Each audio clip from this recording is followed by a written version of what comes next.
excited to have everybody here join us on our podcast. This is a conversational lab where we talk about things that people are doing around their aches, their pains, what ails them, sleep problems, getting advice, new products, anything to get you back in the game. And so with me today is Jim Calhoun. Jim Calhoun is lots of things besides being a great guy. I'm sure he's got lots of the problems that we want to talk about today here on the podcast. So welcome, Jim.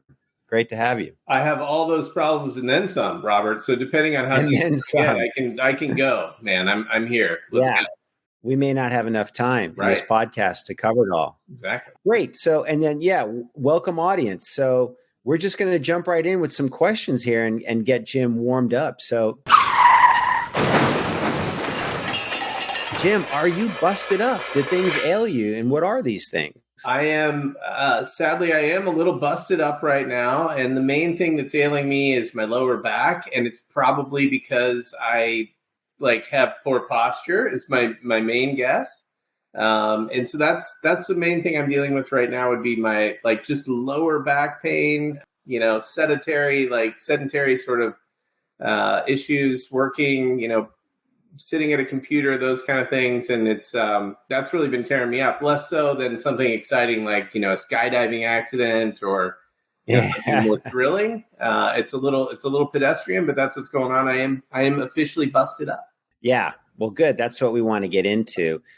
When you think about these back pains, when did you start, if you can go back, when did you start experiencing any kinds of issues? Or do you remember a time in your life where you just felt great all the time? Did that ever happen? I would say when I turned about 40, I noticed a little bit, longer recovery cycles, those kind of things from whatever sort of activities I was doing, whether it was golf or, softball or other sort of sports and stuff that I get involved in. And I think right now it's a little bit more of just, occupational kind of stuff that I end up dealing with. And that's a little bit more sinister in that, it's you realize if you're exercising that you're going to have some recovery type stuff. And that I can accept, that's par for the course. It's a little bit more frustrating, I think, when it's just sort of everyday aches and pains and figuring out strategies to manage through that stuff and just maintain, some level of comfort throughout the day and not being distracted by pain. So seems like sitting is something that might be the main cause in your mind. You said your posture, you're sitting for your lower back, or is there something else going on? I mean, it feels a lot like it's related to habits of how I sit. So, for example, I'm a habitual leg crosser, which then sort of leads to sort of torquing, muscles in my glutes and that sort of thing. And so I feel, sort of pulled and tight on one side and it ends up leading to that sort of, just dull lower back pain. I have a lot of success with the Yellow Athletic warming stick. So that I find when I have these kind of flare-ups that, it's pretty incredible, but I'll put on, a good coat of that before I go to bed. On the affected area, kind of a little bit wider than what I think is where I'm actually experiencing the pain.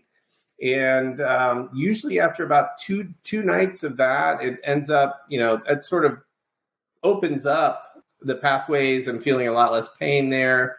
It feels almost like it unwinds any sort of knots that I've got. I don't know that it actually does that or that knots are even a real thing.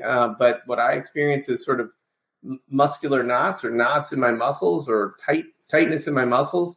It does a great job of relieving that. So that's what I've been doing. Here's what's interesting about what you're saying. A lot of people think that they have these problems from something really big that they've done, but it's often something very small that they do over and over. So last week, I was at the chiropractor's office and she did a couple of moves with me and demonstrated that my left hip at the moment was shorter than my right hip. And I'm like, what's going on there? Yeah.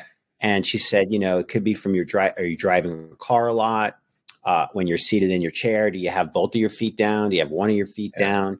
And when you do this over and over, your body adjusts and makes some shifts. And so that's when we start to experience these are good examples of like aches and pains, right? Like you haven't really injured yourself, but this thing is bothering you. Yeah. So curious, have you tried, I just mentioned a chiropractor. Have you tried different things to address this problem or other problems? It's always fun to hear what people do. Yeah, I mean, stretching's a big thing. Hydrating, I definitely have a raging sort of caffeine habit that, you're drinking, diuretics throughout the morning and then sort of in the afternoon trying to remember to hydrate properly. So hydration helps a lot. Stretching helps a lot. And some specific stretches to sort of counterbalance how I habitually sit. And again, like you mentioned, it is kind of the insidiousness of habitual, practices that we have as human beings to sit in a particular way that we find, comforting or makes it easier to sort of, tolerate sitting in one place for a long time to do a bunch of work or concentrate. But yeah, I mean, to me, it's like stretching, that the yellow athletic warming stick has been a godsend. And then, yeah, you've got to definitely do some stretching and stay hydrated. Those are the things that I've found are the things that allow me to get kind of back into balance there. Yeah. So one of the things we chat about in this podcast are what people are doing. And then the other fun part are like, what toys do you have? Like what are you actually buying or using? And so, a couple of things. So one saying that encapsulates the problem with sitting is the new smoking. Yeah. Is what people believe say. It. It's terrible for you to sit in a chair for 8 hours a day. I have a sit-stand desk that I literally can feel my body rebelling against being in a chair. And then with the touch of a button, this thing goes up to a standing height. Nice. And I can feel the blood just like start to move through my body. So that's something that's been really helpful. The other thing is my living room is littered with what I call toys. So I've got these compression boots that when I'm watching TV, I put them on and that increases circulation, right? Because a lot of times when you're sitting, you get these blockages, you don't have blood flow. And so these things, my wife and I fight over them. Like I'm about to sit there and she goes, "Oh, were you just going to sit down and get into the boots?" Yeah.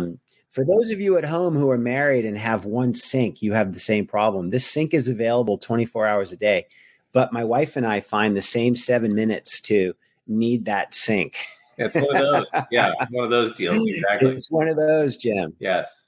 Yeah, no, it's interesting. I think the boots are interesting. I've definitely experienced those in like spa type situations, which I may be outing myself as sort of somebody who sometimes goes to a Bring the spa to your house, Jim. I should bring the spa to my house. That's good. I mean, Make your wife happy. One thing that did come to mind was a compression or a percussion gun.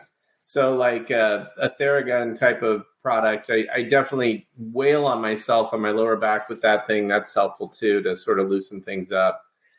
Jim, how tough are you? Do you use that hard ball that comes with your percussion gun, or do you use that soft, pillowy attachment? I alternate actually between like the sort of poker, or I mean, it's kind of like straight with a rounded point, and it's pretty like directed energy into spots where I feel like I've got really, really inflamed areas in my back.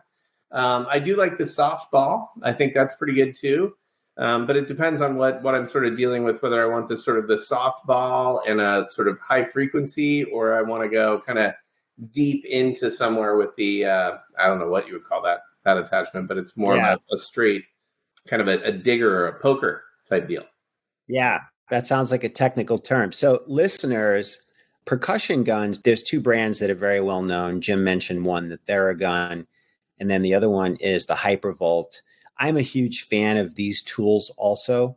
When I have knots and discomfort in my body, I will take that out, and I will tell you it's worth investing in those two brands as opposed to knockoffs, because the engine is so strong, the motor, that, and it has adjustable settings, but you really can penetrate problem areas in just 30 seconds to 60 seconds of putting the gun on there. It's amazing.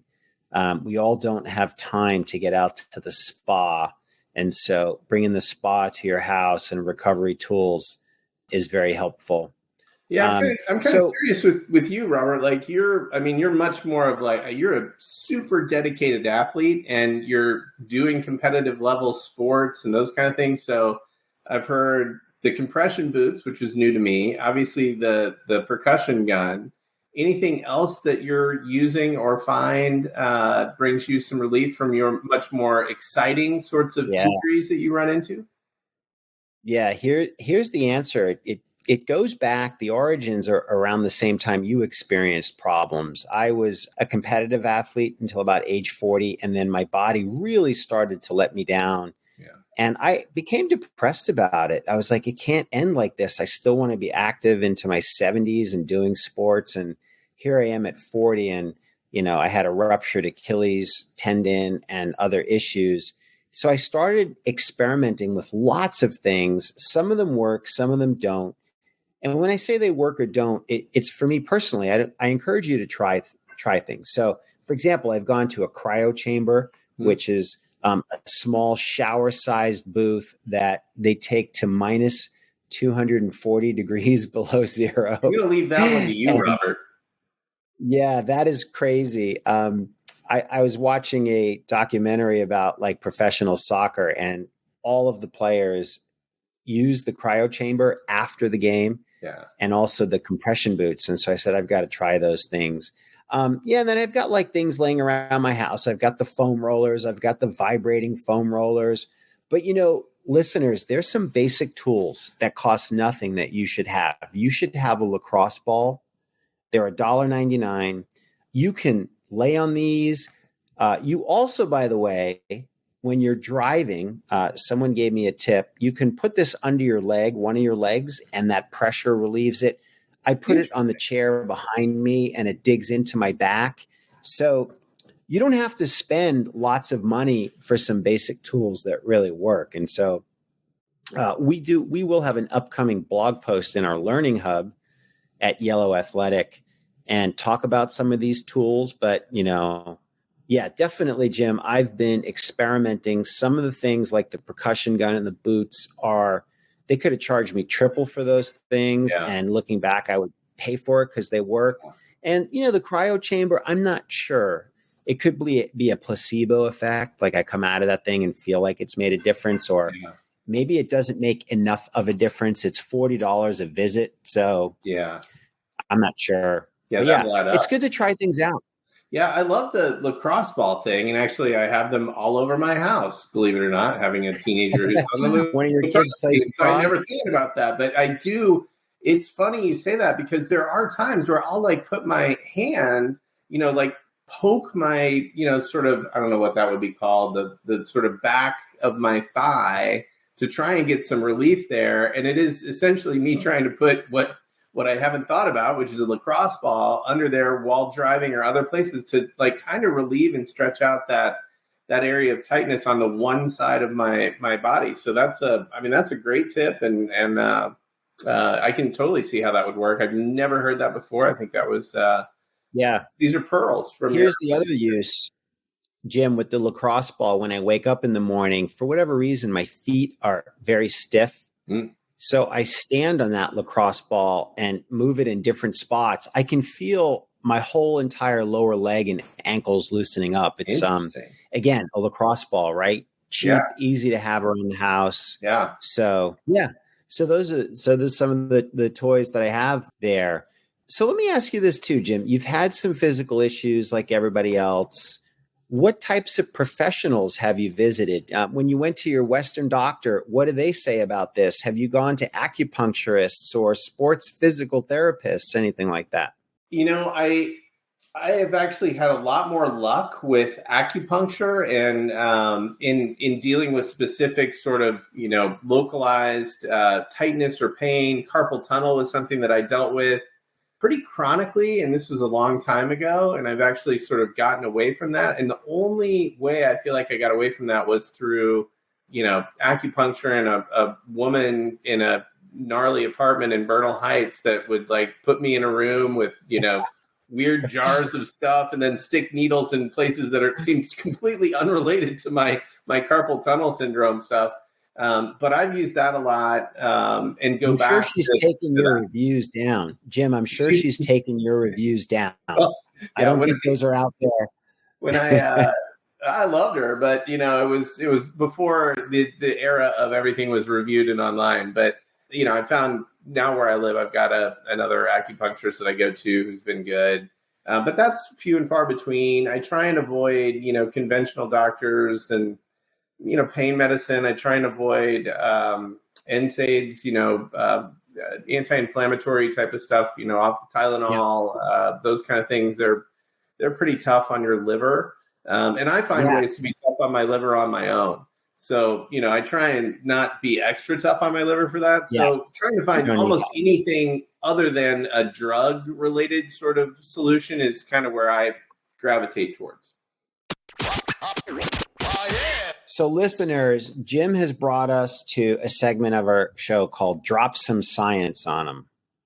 And he's opened the door. Jim, do you know what the endocannabinoid system is? And could you spell it if you were under pressure? I could totally spell it. Oh, could I give you a really good explanation of the endocannabinoid system? I'm going to leave that to you because it feels like you might know the answer there. Yeah. So this is the Dr. Morgan is not here and he'll do a much better job. But the endocannabinoid system basically regulates a lot of systems in your body, such as your anxiety and stress levels, your pain, inflammation thresholds. It tries to bring you back to a baseline homeostasis where things should be.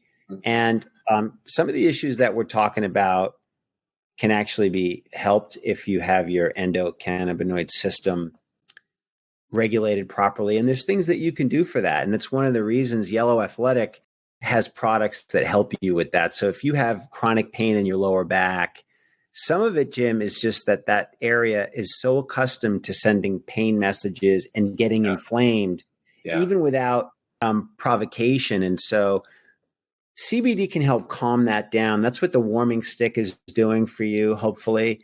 It's calming it down and allowing some healing, allowing circulation to happen because you really want to get at the root cause of this. So, and we have plenty of these, plenty on our Learning Hub, where if you want to know more about this system and how it regulates your functions and how it might, be contributing to some of your problems and what you can do about it, go to YellowAthletic.com, click on our Learning Hub. Dr. Morgan Camp has been writing about and using these techniques for over 10 years. So wonderful resource for people to check out. So we're getting near the end of our time here together. And I'm sure we could have gone on for hours, Jim, but appreciate you sharing some of the issues that you have and what you're doing about it. I just want to close out by telling our listeners a few things about what they heard today, some action that they can take to stay in touch with us, and hopefully subscribe to our podcast. Every week we have guests like Jim that are real people. They're not actors. They have real life problems and what they're doing about these problems. What types of people do they see? What kinds of tools do they use? Do they know the cause of their problem, et cetera, et cetera? So YellowAthletic.com, please go there, check us out, go to the Learning Hub, read a bunch of stuff from Dr. Morgan. Also, if you sign up for the weekly tips, he has tips on feeling your best. That's a real worthwhile effort for you to sign up for. And then for listeners who are on the call today, if you want to try out any of these CBD products, Yellow Athletic, we have a code for you, WELCOME20. So the word welcome, 20. When you're shopping, put that code in. You get 20% off your order and always free shipping in the United States. So great chatting with you today, Jim. Listeners, thanks for tuning in with us. And we'll see you on the next episode of Busted Up, Not Broken. That was fun. Thanks, Robert. All right. Thanks, Jim.